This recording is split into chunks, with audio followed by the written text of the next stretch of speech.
the bank was totally gone. So there was nothing to say they had.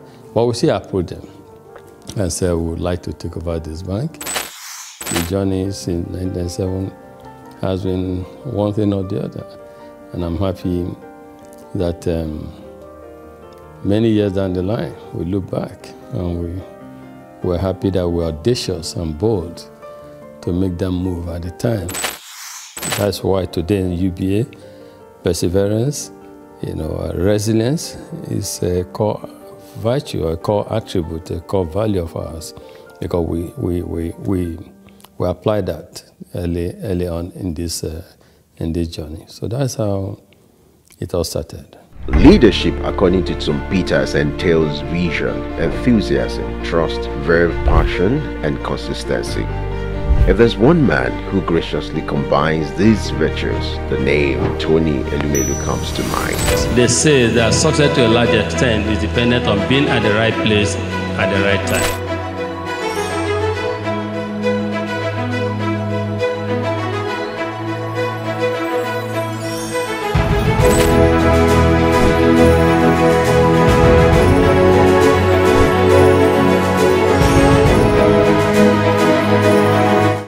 I say to people, my elder brother, who is 7 years older than me, he doesn't have gray hair.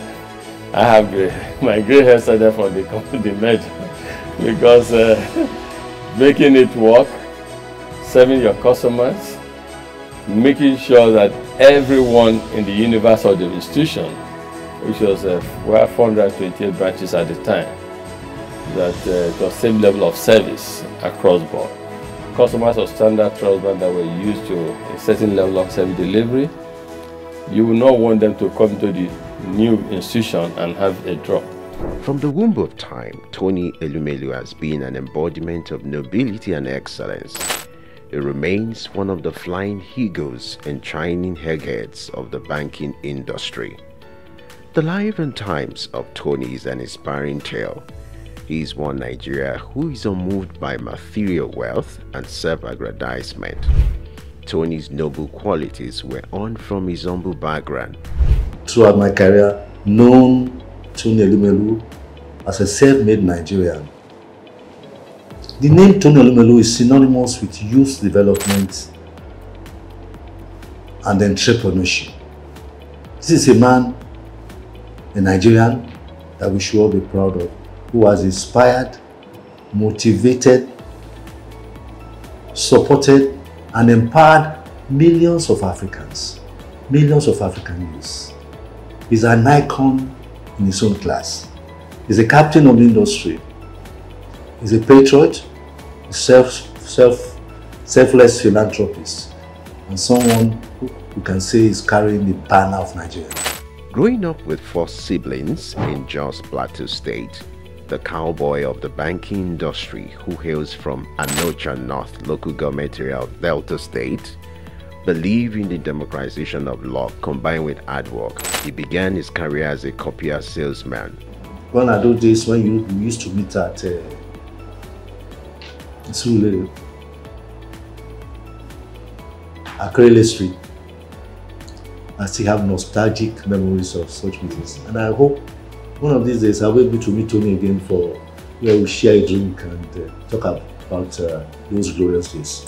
The Ambrose Ali University graduate of economics also bagged a master's degree in economics from the University of Lagos. In 2019, he received an honorary Doctor of Business degree from Bayero University, Kano. Going to university, I just thought I wanted to be a businessman because my mom's brother, my mom and his brother were just 2 of them. So my uncle was a businessman, in Nigeria, and was quite successful at the time. And I was influenced. I thought he was very rich, and also I wanted to be a businessman, but not knowing whether just a businessman, you know what I mean? Because he was described then as a businessman. And but in the university, that was why I read economics, just to see. But in university, I got more enlightened because I knew more how things operated. And the first degree, I was saying, I just wanted a good job that would give me the start But when I came to do my master's at Unilag, being in urban or Unilag, a lot happening at the time. And that was the era of new generation banks, a lot happening. Our friends, in banking, our friends, some got jobs in some banks. And so that's all of us who were doing masters at the time. I did masters in economics. Who were doing masters at the time, we just became interested and fascinated. We were interested in working in a bank. New generation bank, not old generation bank, not. And so that was how it all started. And we started applying for jobs in our banks. And I got, yes, at the master's level, it was clear I wanted to work in a bank. And yes, that was started. As in then, Santana was a posh guy. So they oppressed us in school, I must say. And then we too wanted to become the big boys in future with the brochures, suspenders, white shirt, dark suits, etc. The growth and development of any institution is determined by the quality of its leadership. For Tony Elumelu, his sterling performance and leadership scorecard in the banking industry remains a reference point. He rose quickly to become the youngest bank branch manager at All-State Trust Bank at the age of 36. He formed a coalition to acquire a distressed financial institution, Crystal Bank, and became its CEO, an action that earned him and his circle of peers the nickname the Cowboys of Banking. In 1997, some of us came together and acquired a distressed financial institution. We acquired the distressed financial institution, we turned it around, we set targets for ourselves, strategic plans, right? Targets, we have first year strategic intent, we want to make it a viable financial services company. Second year intent, we want to become a leading financial services group on the continent. And third financial intent is a strategic intent to become a player in the global financial arena. I would describe Tony Elumelu as an enigma in the banking industry. His trajectory from commercial banking to entrepreneurship and to youth empowerment is salutary. Over the years, Tony Elumelu has distinguished himself from his banking career from All-State Trust Bank to where he became a founder of Standard Trust Bank before getting into UBA.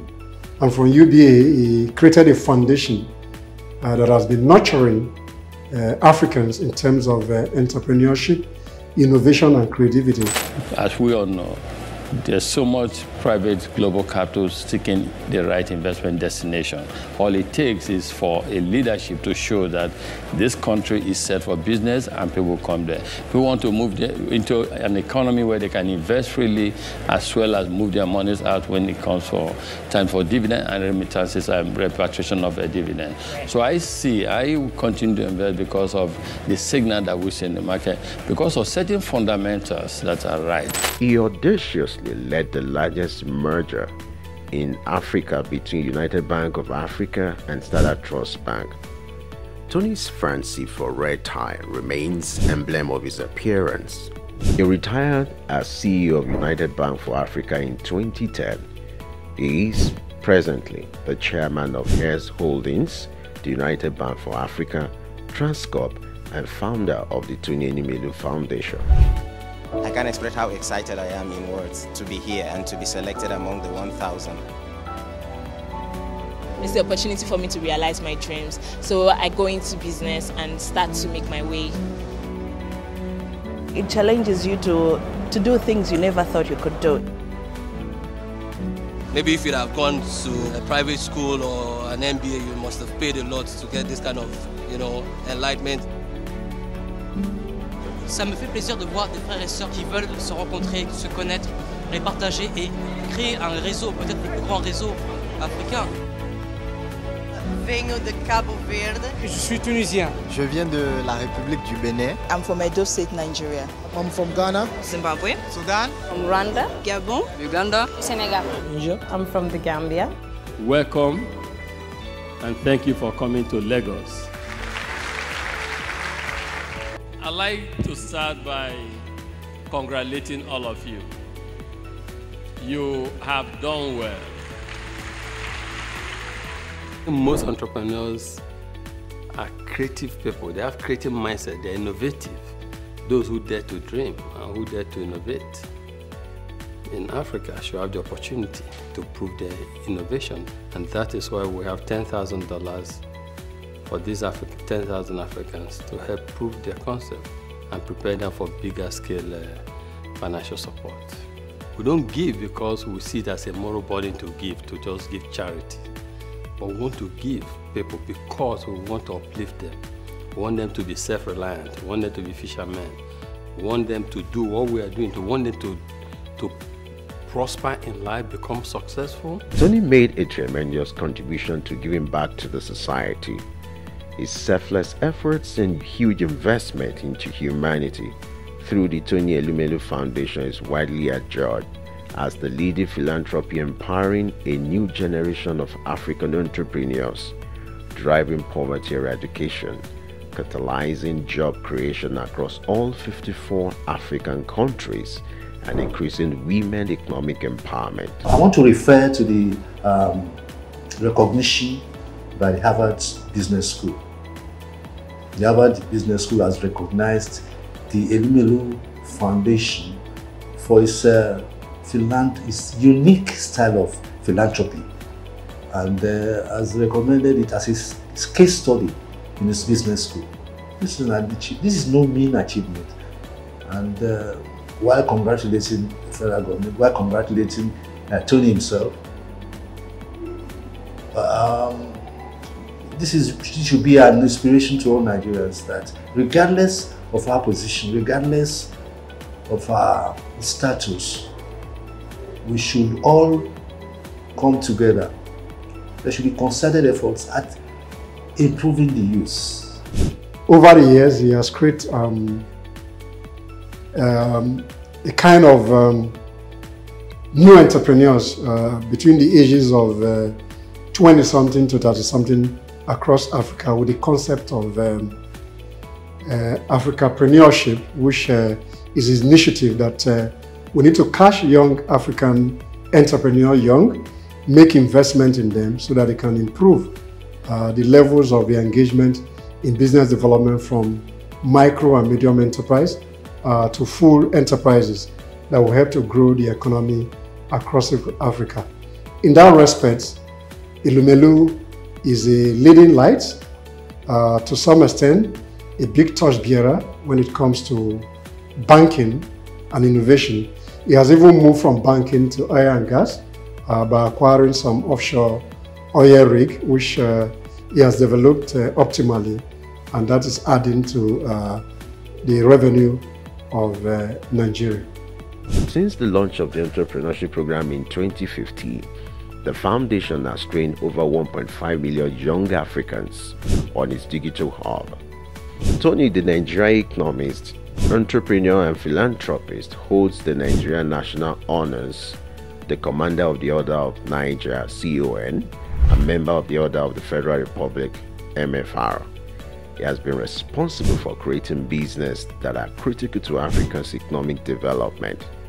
He is a proponent of Africa capitalism, an economic philosophy which advocates for the private sector's commitment to Africa's development through long-term investment in strategic sectors of the economy that drive economic prosperity and social wealth award.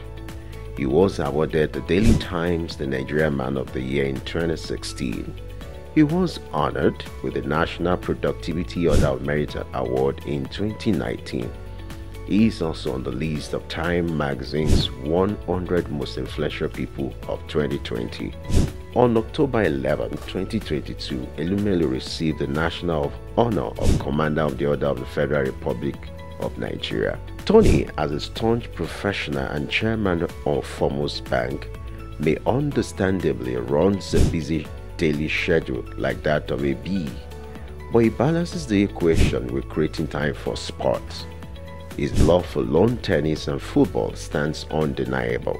My good workout beverage, I think I would say that I like to jog on the spot. I love yoga, as you said. Yeah. But these days I'm trying to get in the group on planting. Tony is not just a champion in the banking hall. He equally balances the equation when it comes to family life. For me, as a family man though, I try to make sure I balance things. I try to make sure my family side not survive. In that process, I was also growing a family, having my kids and co. So, but everything came together.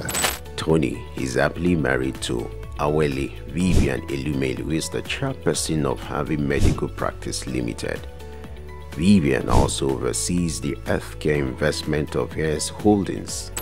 She holds a Bachelor of Medicine and Bachelor of Surgery degree from the University of Benin. The marriage was consummated in 1993 and blessed with 7 children. According to Forbes' list, Tony is among the top 10 richest entrepreneurs in Nigeria with a net worth estimated at $1 billion. We don't just preach, we don't just theorize, we practice. Tony has stooped to conquer not just in the banking industry, but in life. The strides of this living legend, popularly referred to as the Lion of Africa's financial industry, remains iconic. So entrepreneurs who are listening, quick one, short one, straight to the point. Entrepreneurship is a long-term journey. Stop seeing it as a short-term goal. Long-term journey. Great companies, great and accomplished entrepreneurs did not make it in 1 year. They didn't make it in 3 years. It's a long-term journey. So move in, dare to dream, implement your dream, and stay focused.